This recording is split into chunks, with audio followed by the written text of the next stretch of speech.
Hello, मैं विकास sir आप सभी का वेलकम करता हूं। फिजिक्स में 25 क्वेश्चन का डोज हर रोज आप लोग के बीच ला रहे हैं। आज हम लोग जो है फिजिक्स में ऑब्जेक्टिव क्वेश्चन का वीडियो नंबर 13 पढ़ेंगे। आज के वीडियो में भी हम लोग 25 ऑब्जेक्टिव क्वेश्चन को देखेंगे। तो हम लोग स्टार्ट करते हैं इसको। तो आज जो हमारा सबसे पहला क्वेश्चन होगा वो आप लोग को जो है स्क्रीन पे दिख रहा है। देखिए तो इस क्वेश्चन में क्या कहा जा रहा है। क्वेश्चन में बोला जा रहा है एक व्यक्ति 1 मीटर से कम दूरी पर स्थित वस्तुओं को साफ साफ नहीं देख सकता। तो सबसे पहला बात आप ध्यान रखिए कि अगर दृष्टि दोष से रिलेटेड कोई भी क्वेश्चन आता है हमारा, तो वहां पे भी और यू दोनों का दोनों निगेटिव होगा। हम जो यहाँ पे क्वेश्चन सॉल्व करेंगे तो हमारा यू और भी दोनों का दोनों हमारा क्या रहेगा, निगेटिव रहेगा। यानी u का मान भी हमारा निगेटिव में आएगा और v का मान भी हमारा निगेटिव में आएगा दृष्टि दोष से रिलेटेड किसी भी तरह के क्वेश्चन में। अब यहाँ पे बोला जा रहा है एक व्यक्ति 1 मीटर से कम दूरी पर स्थित वस्तु को साफ साफ नहीं देख सकता।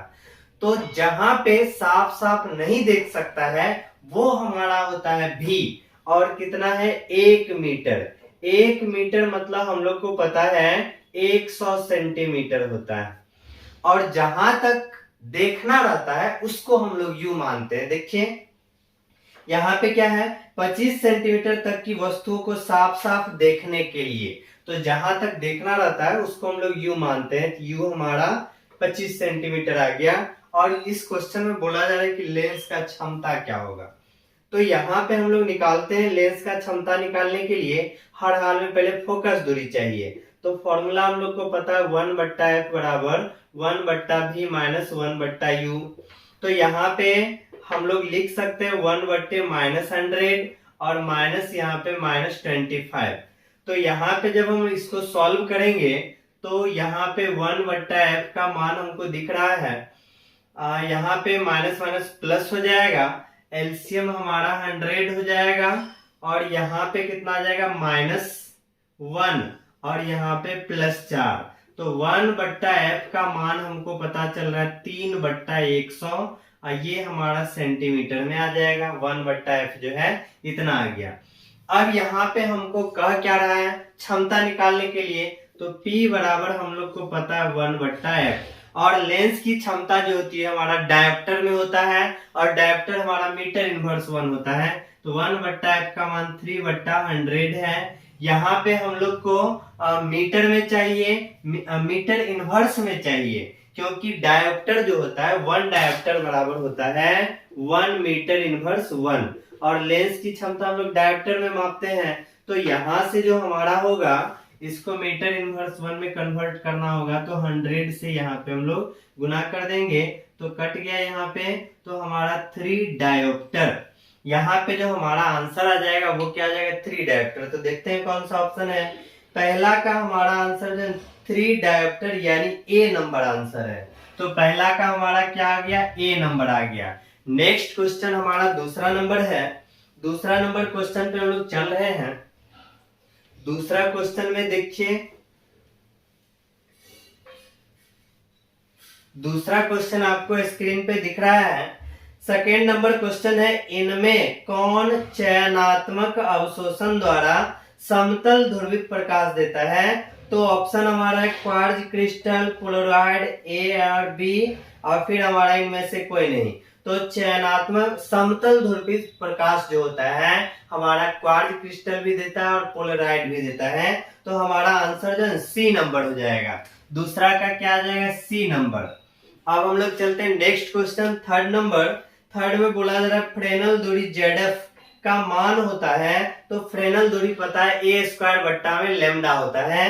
तो हमारा आंसर कौन सा हो जाएगा, बी नंबर। तीसरा क्वेश्चन का क्या हो जाएगा, बी नंबर। नेक्स्ट क्वेश्चन को हम लोग देख रहे हैं 4 नंबर। 4 नंबर में क्या बोला जा रहा है, यंग के 2 रेखा छिद्रों वाले प्रयोग में दोनों रेखा छिद्रों की चौड़ाई समान है और प्रकाश स्रोत इन रेखा छिद्रों के सापेक्ष सममित रूप से रखा गया है। केंद्रीय फ्रिंज की तीव्रता I0 बोल दिया गया है और कड़ा एक रेखा छिद्र को बंद कर दिया जाए तो इस बिंदु पर विद्युत तीव्रता क्या होगा। तो यंग का दो रेखा छिद्र वाला प्रयोग जो है पढ़े हैं, वहां पे हम लोग जान रहे हैं कि प्रकाश तरंग जो होता है, प्रकाश तरंग एक वर्णी प्रकाश के स्रोत एस से उत्सर्जित होता है और यहाँ पे आगे जाने के बाद जो है वो हमारा दो रेखा छिद्र होता है, जहां से निकलने का प्रकाश तरंगों का क्या होता है, अध्यारोपण होता है। तो दो रेखा छिद्र से प्रकाश निकल रहा है, तो जब दो रेखा छिद्र से निकल रहा है, अगर हम लोग आयाम मानते हैं तो यहाँ पे महत्तम आयाम के लिए, महत्तम आयन के लिए हमारा रचनात्मक व्यतिकरण यानी समान कला में अध्यारोपण होगा, तो वहां पे आयाम हमारा क्या था, महत्तम। तो यहाँ पे A1 प्लस क्या करना पड़ेगा, A2, ये हमारा महत्तम। जब हमारा शीर्ष शीर्ष के साथ और गर्त गर्त के साथ अध्यारोपित होता है तो वो हमारा समान कला में अध्यारोपण होता है। तो यहाँ पे A1 प्लस A2 हो जाता है। अगर यहाँ पे दोनों समान है, तो दोनों समान है तो यहाँ पे हम लोग मान लेते हैं A1 बराबर A2 बराबर में A। तो ऐसा कंडीशन में हमारा क्या हो जाएगा, A1 प्लस A2 बराबर में क्या आ जाएगा, 2A हो जाएगा। अब लेकिन क्वेश्चन में कहा जा रहा है एक रेखा छिद्र को बंद कर देना है। तो बंद कर देना है मतलब एक ही रेखा छिद्र से निकल रहा है प्रकाश तरंग, तो एक रेखा छिद्र से निकलेगा तो हमारा आयाम तो एक ही रहेगा। यहाँ पे हमको पूछा जा रहा है एक रेखा छिद्र बंद करने देने के बाद तीव्रता। तो हम लोग को क्या पता है, प्रकाश तरंग की जो तीव्रता होती है वो आयाम के वर्ग के सीधा समानुपाती होता है। ये बात हम लोग पढ़ चुके हैं। तो यहाँ पे जो हमारा तीव्रता है, तीव्रता वो आयाम के वर्ग के सीधा समानुपाती। तो आयाम हमारा क्या हो जाएगा, जब दोनों तरंग है तो यहाँ पे 2A, तो 2A का स्क्वायर हो जाएगा। फिर नया तरंग का तीव्रता, नया तरंग का तीव्रता जब एक रेखा छिद्र बंद कर दिया गया है, तो एक रेखा छिद्र बंद कर दिया गया है तो एक ही रहेगा, A का स्क्वायर हो जाएगा। तो यहां से I बट्टा में I डैश है, दोनों का स्क्वायर है, तो यहाँ पे 2A बट्टा में A का स्क्वायर कर सकते हैं, A कट जाएगा। तो अगर यहाँ से हम I डैश के बारे में बोलेंगे, I डैश ऊपर चला गया, 2 का स्क्वायर 4 होगा, 4 हमारा नीचे चला आएगा, तो यहाँ पे तीव्रता क्या हो गया, 1/4 हो गया, I बट्टा में 4 आ गया। अगर हमारा केंद्रीय तीव्रता क्या I0 है, I0 है तो एक रेखा छिद्र बंद कर देने पे यहाँ पे I0 बट्टा में 4 आ जाएगा, यानी हमारा आंसर I0 बट्टा में 4 हो जाएगा। देखते हैं कौन सा ऑप्शन है, C नंबर। तो हमारा चौथा का आंसर क्या आ जाएगा, C नंबर हो जाएगा, C में ही है I0 बट्टा में 4। तो यहाँ पे समझ गए 4 नंबर क्वेश्चन को भी। अब हम लोग बढ़ेंगे नेक्स्ट क्वेश्चन। नेक्स्ट हमारा है 5 नंबर। 5 नंबर क्वेश्चन में देखिए क्या बोला जा रहा है। 5 नंबर में बोला जा रहा है एक पतले फिल्म के रंग का कारण होता है तो व्यतिकरण, यहाँ पे व्यतिकरण के घटना के कारण ही प्रकाश तरंग का जो अध्यारोपण होता है वहां पे ही फिल्म के रंगीन होने का रीजन है। तो हमारा आंसर हो जाएगा बी नंबर। 5वां का क्या हो गया, बी नंबर हो गया। नेक्स्ट हम लोग 6ठा नंबर पे चल रहे हैं। 6ठा नंबर में बोला जा रहा है व्यतिकरण करते दो प्रकाश तरंगों की तीव्रता 9:4 के अनुपात में अधिकतम और न्यूनतम तीव्रताओं का अनुपात। तो यहाँ पे दो तीव्रता जो है I1 एंड I2 क्रमशः 9:4, यानी एगो 9 है, दूसरा क्या है, 4 है। तो यहाँ पर जो है महत्तम और न्यूनतम तीव्रता का अनुपात निकालना है। तो I मैक्सिमम बट्टा में I मिनिमम, ये हमको निकालना है। तो I मैक्सिमम जो है यहाँ पे अनुपात कर देते हैं, I1 और I2 यहाँ पे 9:4 है। I मैक्सिमम जो है I1 प्लस √I2 का स्क्वायर पढ़ चुके हैं, बट्टा में I मिनिमम क्या पढ़े हैं, √I1 माइनस √I2 का होल स्क्वायर, ये बात भी पढ़ चुके हैं I मिनिमम के लिए। यहाँ पे I1 तो √9 हो गया प्लस √4 हो गया, स्क्वायर है, बट्टा में √9 है माइनस √4 है, यहाँ पे स्क्वायर हो जाएगा।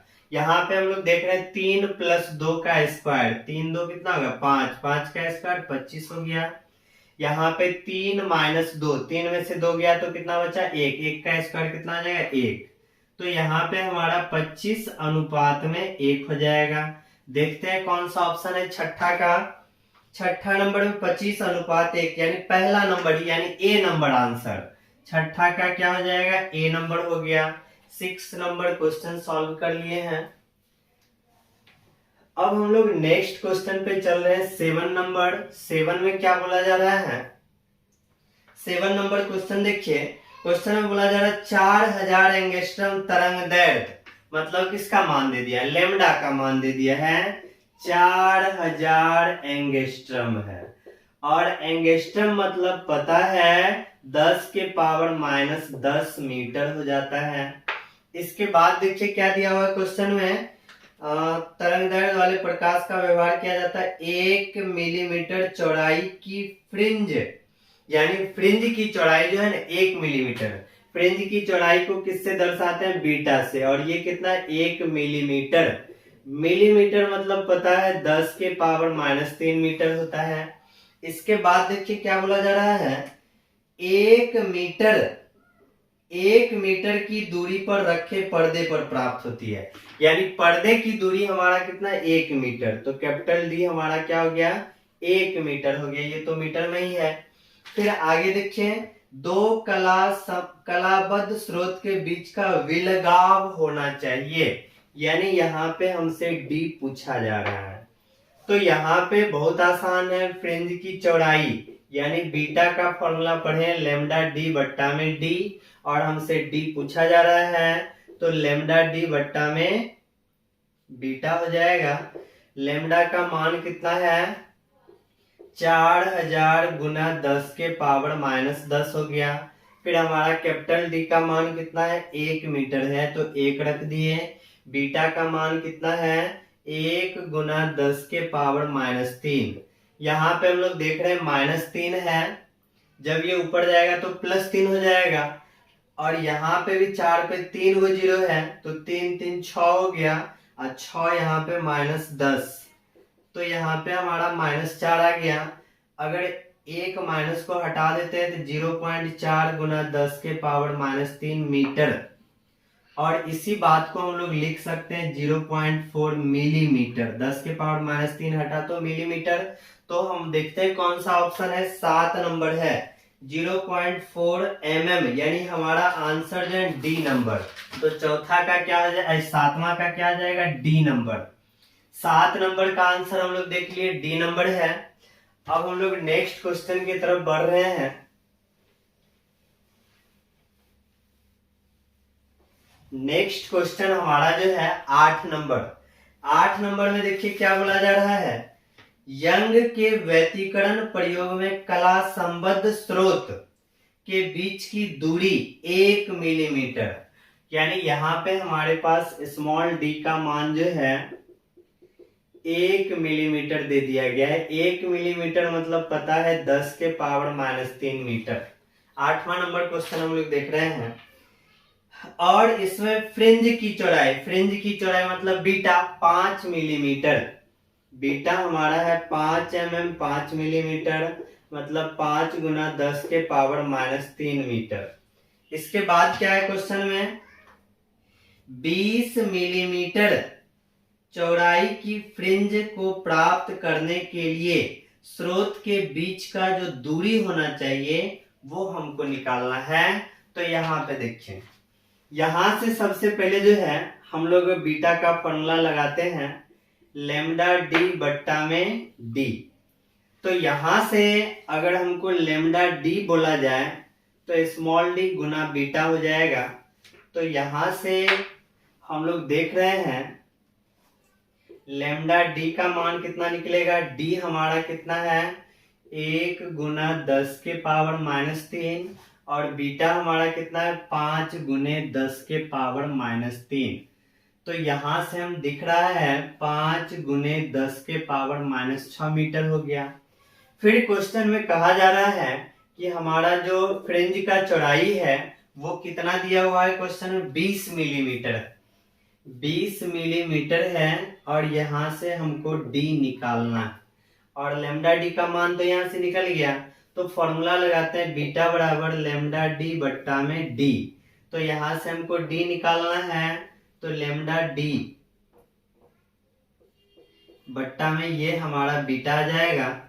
लेमडा डी का मान देखिए कितना निकला है, 5 गुने 10 के पावर माइनस 6, और बीटा का मान कितना, 20 मिलीमीटर, तो 20 गुना 10 के पावर माइनस 3 हो जाएगा।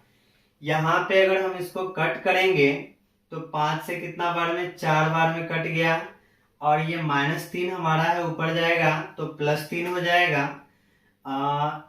+3 हो गया, तो यहाँ पे 1/4 मतलब 0.25 गुना 10 के पावर -3, यानी हमारा हो जाएगा 0.25 mm।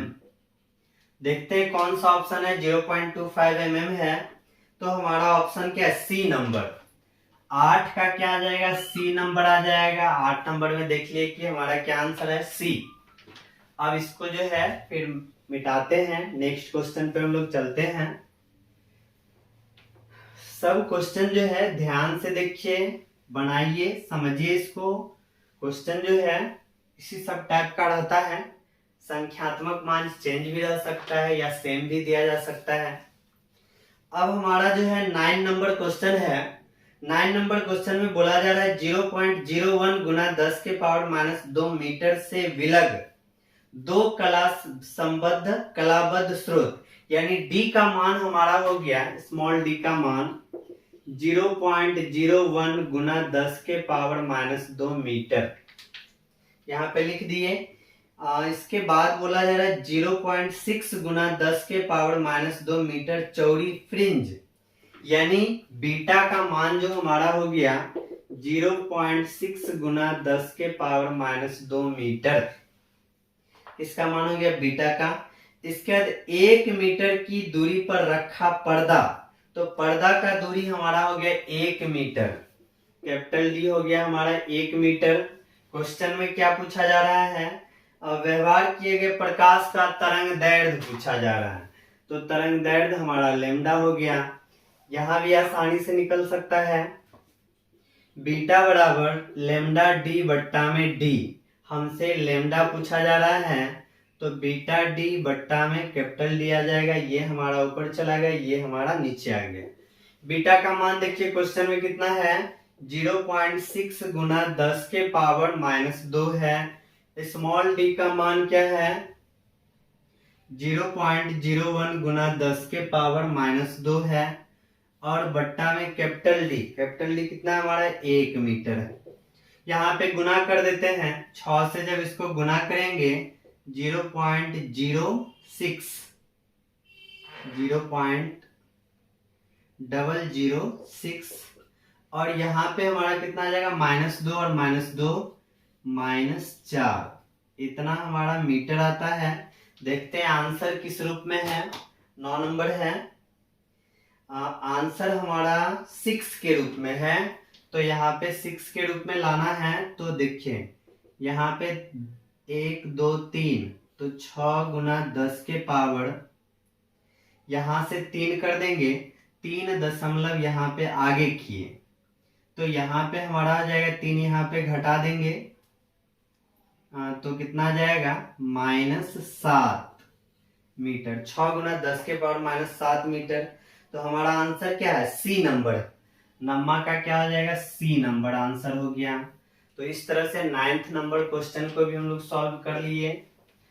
अब हम लोग धीरे धीरे बढ़ रहे हैं आगे, और किस पे पहुंच गए, क्वेश्चन नंबर 10 पे।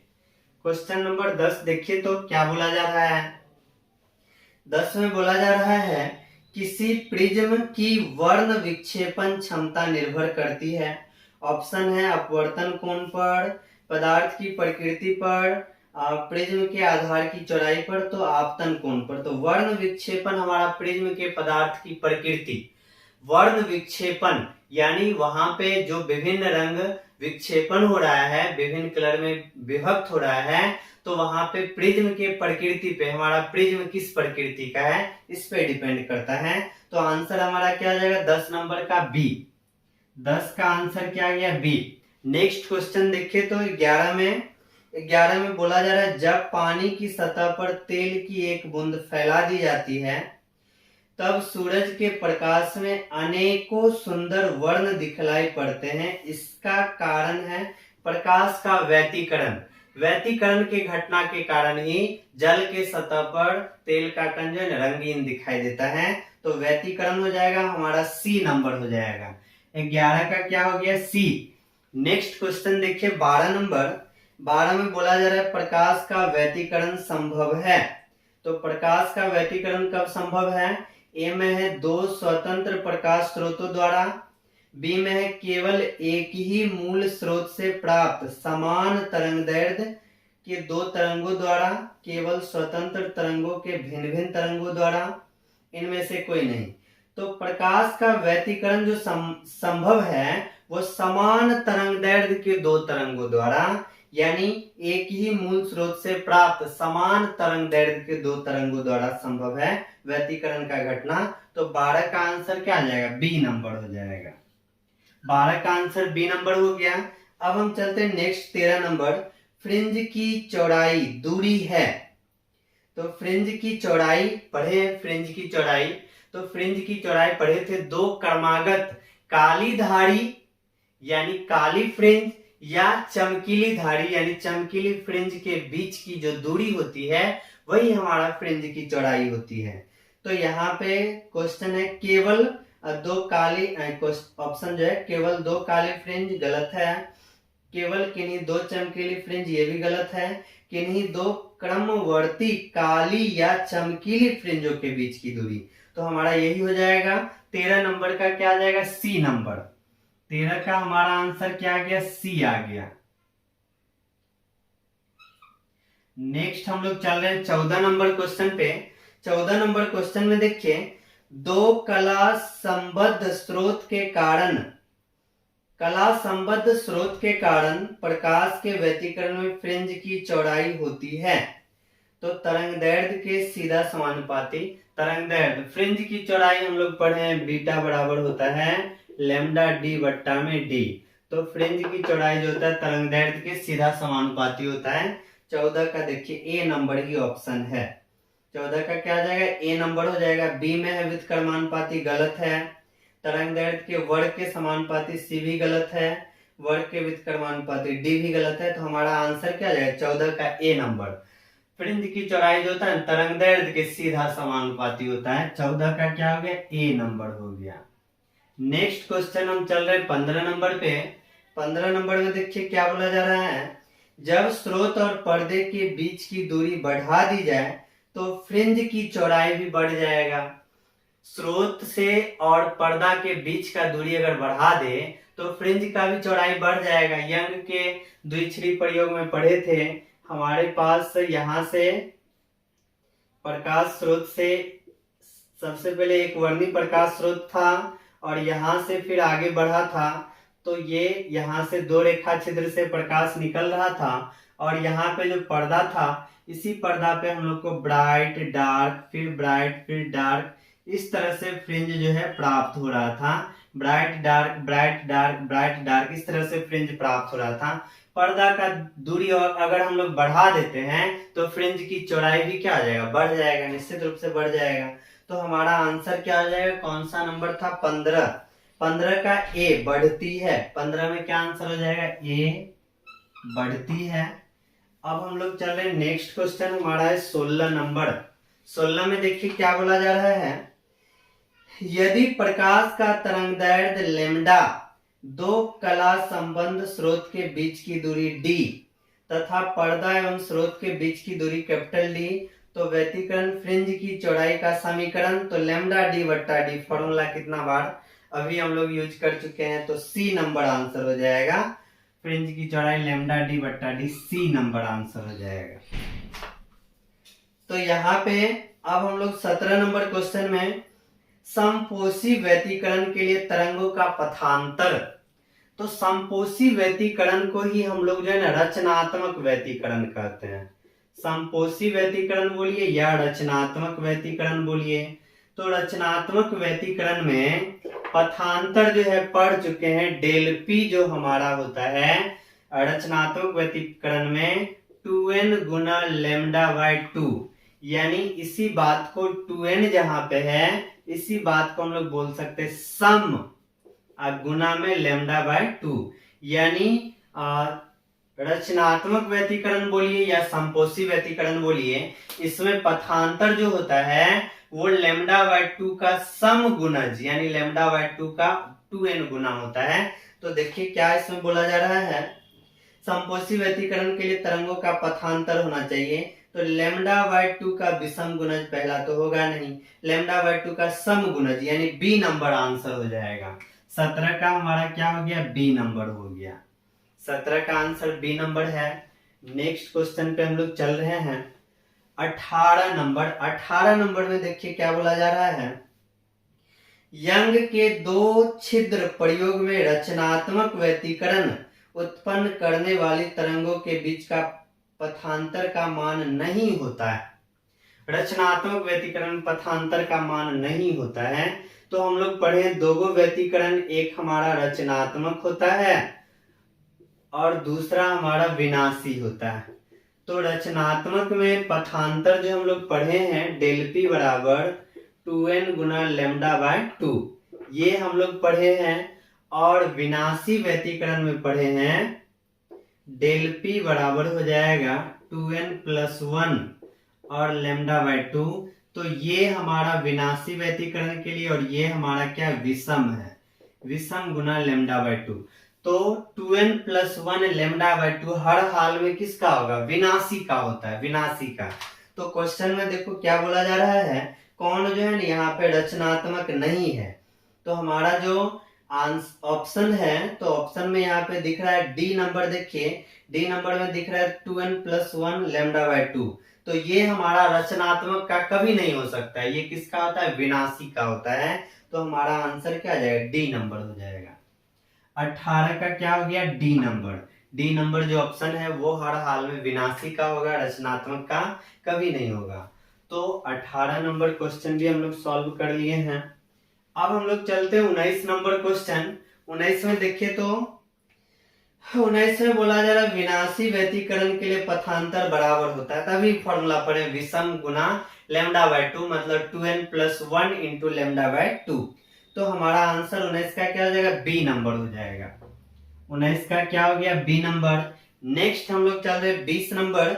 20 में देखिए क्या बोला जा रहा है, जब प्रकाश की किरण एक माध्यम से दूसरे माध्यम में जाती है तब मुड़ने की क्रिया, तो अपवर्तन, एक माध्यम से दूसरे माध्यम में प्रवेश कर गया और मुड़ गया। तो हम लोग जान रहे हैं कि जैसे ही एक माध्यम से दूसरे माध्यम में प्रवेश करता है तो या तो अभिलंब से दूर या अभिलंब की ओर मुड़ जाता है, ये घटना हमारा क्या है, अपवर्तन। तो कौन सा ऑप्शन हो जाएगा, बी नंबर। 20 का हमारा क्या हो गया, बी नंबर, अपवर्तन।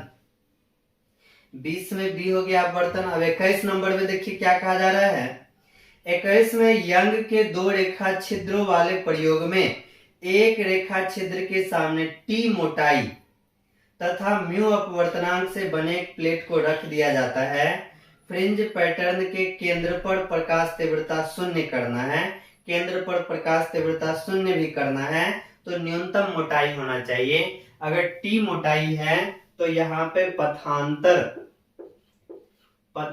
जो है हम लोग पढ़े हैं, अगर टी मोटाई होता है तो म्यू माइनस 1 इंटू में टी कर देते हैं। और पथांतर का फॉर्मूला पढ़ चुके हैं 2n plus 1 into lambda by 2 और म्यू माइनस 1 इंटू में ए। इसके बाद बोला जा रहा है यहाँ पे देखिए क्वेश्चन में कहा जा रहा है केंद्र पर प्रकाश तीव्रता शून्य करना है, केंद्र पर शून्य कर देना है, मतलब जो यहाँ पे n है इसका वैल्यू 0 कर देना है, केंद्र पे शून्य कर देना है। तो ये टोटल का टोटल हमारा 0 हो जाएगा, तो यहाँ पे 1 हो गया, तो डायरेक्ट क्या बचेगा, lambda by 2 mu minus 1 into में टी। और हमसे पूछा जा रहा है मोटाई ही पूछा जा रहा है, तो टी बराबर देखिए यहाँ से क्या बता सकते हैं हम लोग, जो हमारा टी हो जाएगा यहाँ लिख लेते हैं, टी बराबर हमारा हो जाएगा और म्यू माइनस वन कहाँ चलाएगा, नीचे चलाएगा, तो लेमडा बट्टा म्यू माइनस वन इंटू में 2। तो देखिए कौन सा ऑप्शन है,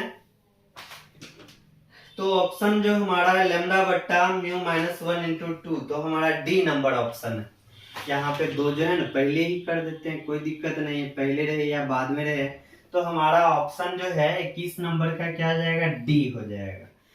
टी बराबर लेमडा बट्टा 2 इंटू म्यू माइनस वन। तो ऑप्शन नंबर क्या आ गया, डी। 21 का हमारा डी आ गया। 21 भी हम लोग समझ गए, लेमडा बट्टा 2 इंटू म्यू माइनस वन। अब हम लोग चलते हैं नेक्स्ट क्वेश्चन पे, इसको मिटा देते हैं। नेक्स्ट क्वेश्चन हमारा है 22 नंबर। तो 22 नंबर में देखिए तो क्या होगा इसका, 22 में बोला जा रहा है यंग के प्रयोग में यदि प्रकाश का तरंगदैर्घ्य दोगुना कर दिया जाए तो फ्रिंज की चौड़ाई। प्रकाश का तरंगदैर्घ्य दोगुना करेंगे तो फ्रिंज का चौड़ाई, फ्रिंज का चौड़ाई का फॉर्मूला तो पता ही है, इतना बार लिख दिए हैं कि रटा ही जाएगा, भूलिएगा नहीं, एग्जाम तक नहीं भूलना है, एग्जाम के बाद भी नहीं भूलना है। बीटा बराबर लेमडा डी बट्टा में डी, ये हमारा फ्रिंज की चौड़ाई है। अब किसको दुगुना कर रहा है, तरंगदैर्घ्य को दुगुना, यही क्वेश्चन है। क्वेश्चन हमारा 22 नंबर कह रहा है प्रकाश के तरंगदैर्घ्य को दुगुना कर दिया जाए। तो यहाँ पे स्पष्ट नजर आ रहा है दोनों एक दूसरे का समानुपाती है। तरंगदैर्घ्य को अगर हम लोग दुगुना कर देंगे तो यहाँ पे हमारा बीटा जो है वो भी हमारा क्या हो जाएगा, दुगुना हो जाएगा। यानी इस पूरे के जगह लेमडा बाय डी बट्टा डी के जगह हम लोग तो बीटा रख सकते हैं। बीटा डैश हमारा कितना आ जाएगा, 2 बीटा हो जाएगा। यानी तरंगदैर्घ्य दुगुना करेंगे तो हमारा हर हाल में फ्रिंज की चौड़ाई जो है वो भी दुगुना हो जाएगा। तो कौन सा ऑप्शन है, ऑप्शन दुगुना हो जाएगा, तो बी नंबर। 22 का हमारा आंसर क्या आ जाएगा, बी नंबर हो जाएगा, 22 में बी। अब चलेंगे फिर 23 पे। 23 में देखिए क्या कहा जा रहा है, 23 नंबर जो क्वेश्चन है इसमें बोला जा रहा है तरंग व्यतिकरण में क्या होता है, ऊर्जा अंततः ऊर्जा का क्षय होता है, गलत बात है। अंततः ऊर्जा का लाभ होता है, ये भी गलत है। ऊर्जा का ना तो लाभ होता है और ना ही हानि होता है, केवल ऊर्जा का पुनर्वितरण होता है। देखिए तरंग व्यतिकरण में ऊर्जा का ना ही लाभ होगा ना ही हानि होगा, इसमें पुनर्वितरण होगा। क्योंकि यंग के दो रेखा छिद्र प्रयोग में भी हम लोग देखे थे कि एक हमारा डार्क होता है, दूसरा ब्राइट होता है। तो जितना भी डार्क वाला ऊर्जा होता है वो सब ब्राइट के तरफ शिफ्ट हो जाता है, जिस कारण से ब्राइट जो है अधिक चमकीला हो गया और डार्क के जगह से पूरा का पूरा ऊर्जा हट गया। तो इस तरह से ऊर्जा का ह्रास नहीं हुआ, एक स्थान से दूसरे स्थान पे परिवर्तन हो गया। तो हम लोग बोलेंगे ऊर्जा का परिवर्तन होता है, एक स्थान से दूसरे स्थान तक परिवर्तन होता है। तो हमारा कौन सा ऑप्शन हो जाएगा, सी नंबर। ऊर्जा का क्या होगा, पुनर्वितरण, सी नंबर हो जाएगा। तो इसका हमारा क्या आ जाएगा, सी। अब हम लोग चलेंगे नेक्स्ट 24 नंबर। 24 में क्या होगा, यंग के दो रेखा छिद्र प्रयोग में वैवत प्रकाश स्रोत को लाल से बदलकर बैगनी कर दिया जाए तो क्या होना है, यहाँ पे देखिए लाल से बदल के बैगनी कर दिया जाए।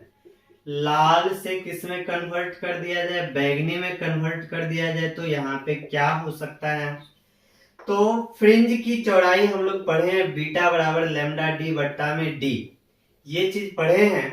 तो यहां से हमको दिख रहा है कि फ्रिंज का जो चौड़ाई होता है वो तरंगदैर्घ्य पे निर्भर करता है, तरंगदैर्घ्य पे निर्भर कर रहा है। हम लोग को पता है सबसे अधिक तरंगदैर्घ्य जो होता है वो हमारा लाल का होता है। सबसे अधिक तरंगदैर्घ्य किसका हो जाता है, लाल का होता है। और सबसे कम तरंगदैर्घ्य जो होता है वो हमारा बैगनी का होता है। बैगनी का तरंगदैर्घ्य क्या हो जाएगा, कम हो जाएगा। और यहाँ पे फ्रिंज की चौड़ाई का जो फॉर्मूला है, यहां से हमको पता चल रहा है जिसका तरंगदैर्घ्य ज्यादा है वहां पे फ्रिंज का चौड़ाई भी ज्यादा है, और जिसका तरंगदैर्घ्य कम होगा वहां पे फ्रिंज का चौड़ाई भी क्या हो जाएगा, कम जाएगा। तो क्वेश्चन में कहा जा रहा है लाल से बैगनी, मतलब तरंगदैर्घ्य क्या हो जाएगा, कम जाएगा। तरंगदैर्ध्य जैसे ही कमा तो फ्रिंज का चौड़ाई भी क्या हो जाएगा, कम जाएगा। तो फ्रिंज का चौड़ाई हमारा कम जाता है। तो यहाँ पे जैसे फ्रिंज का चौड़ाई कमा तो फ्रिंज एक दूसरे के निकट आ जाएंगे। तो हमारा आंसर क्या हो जाएगा, 24 का सी हो जाएगा। क्रमागत फ्रिंज एक दूसरे के निकट आ जाएंगे, तो सी नंबर ऑप्शन। यहाँ पे 24 का क्या हो गया, सी नंबर आ गया। नेक्स्ट पे हम लोग चल रहे हैं 25 नंबर, आज का लास्ट क्वेश्चन। 25 नंबर देखिए क्या बोला जा रहा है। दो कला संबद्ध एक वर्ण प्रकाश पुंज जिसकी तीव्रताओं का अनुपात 1:4 है, और यहाँ पे महत्तम और न्यूनतम तीव्रता का अनुपात बहुत आसान है। यहाँ पे महत्तम और न्यूनतम तीव्रता का अनुपात पढ़े आई मैक्सिमम बट्टा में आई मिनिमम। तो आई मैक्सिमम होता है √i1 प्लस √i2 का होल स्क्वायर, और मिनिमम जो होता है √i1 माइनस √i2 का होल स्क्वायर। तो तीव्रताओं का अनुपात कितना है, 1:4 है, ये है 1:4 है।